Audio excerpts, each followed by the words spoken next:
सम्मानित मंच,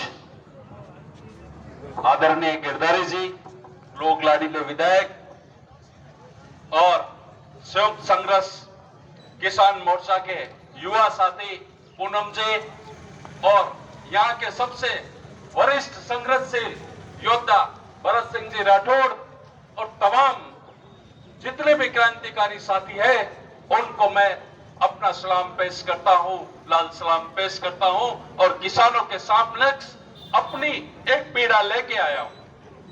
साथियों, मेरी बात को सुनना जरूरी है, क्योंकि मैं एक ऐसा आदमी हूं जिसके पास ना तो खेत है, न उसने कभी खेत देखा, न किसी उसने फसल उगाई, न कभी किसी हल चलाया, लेकिन फिर भी वो आपके बीच आया है। उसका कारण मैं बताता हूं, क्योंकि मैं जो रोटी खाता हूं उस बात को समझा कि रोटी कहां से आती है, और वो रोटी समझते हुए जब रोटी मेरे घर आती है तो मुझे यह भी जानना चाहिए कि रोटी उगाता कौन है।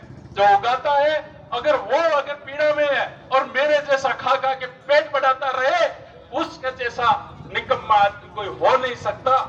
मैं उन लोगों को से कहना चाहता हूं कि अगर आप रोटी खाते हो तो उन 700 किसानों की शहादत पर इस बात पर मत उलझो कि कौन किसान नकली है और कौन असली है।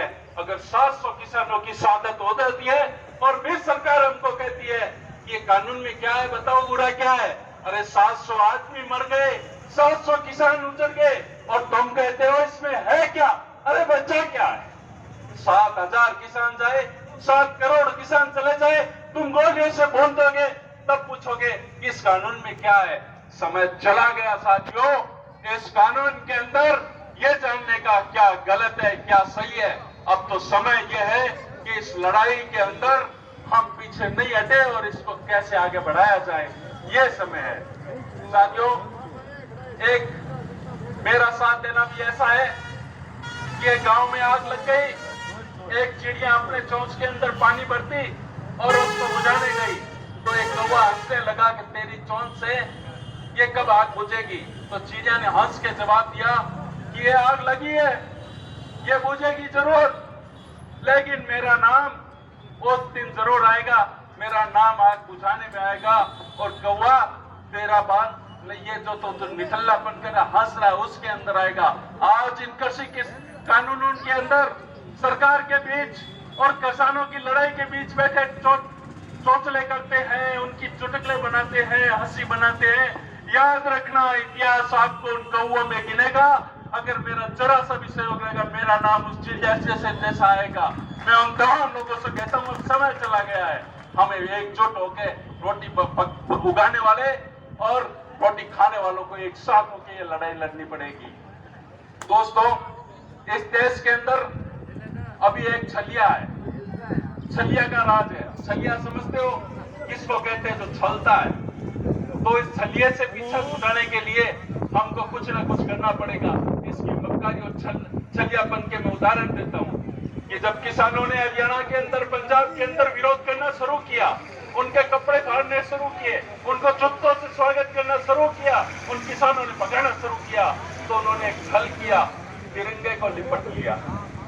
इसी तरह तिरंगे को लिपट के वो यात्रा करना शुरू कर दिया, ताकि ये क्या हुआ, अपनी गलतियों को किसी के दूसरे चीज में लिपटना ही तो छलियापन है, मक्कारीपन है। और किसको कहते हैं?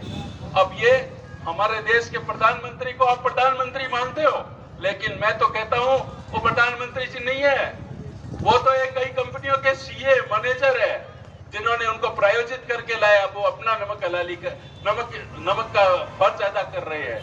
वो सीओ साहब है, तो सीओ साहब से कहना, वो तो उनकी सुनेंगे, उनकी करेंगे, हम किसानों की कहां से बात सुनेंगे। इसलिए उनके जितने भी तरीके होते हैं उनको फायदा पहुंचाने के लिए होते हैं। वो लोग ऐसे कानून बनाएंगे, उनको लागू करने के लिए किसी भी हद में चले जाएंगे। हर चीज के अंदर असली नकली करके 2 भागों में बांटेंगे, क्योंकि उन्होंने उनकी जो पीछे से जो चली आई है अंग्रेजों के टाइम में, वोट डालो और राज करो की रीति अपनाते हुए चलते हैं। मैं अपनी वाणी को विराम देते हुए इससे पहले कहना चाहता हूं उन तमाम लोगों से कि अब समय चला गया, अभी तो एक ही बात पर ध्यान देना है कि आंदोलन किसी तरह से कमजोर ना पड़ जाए, किसी तरह से पीछे नहीं रह जाए। और वो मजबूती से लड़ा जाए।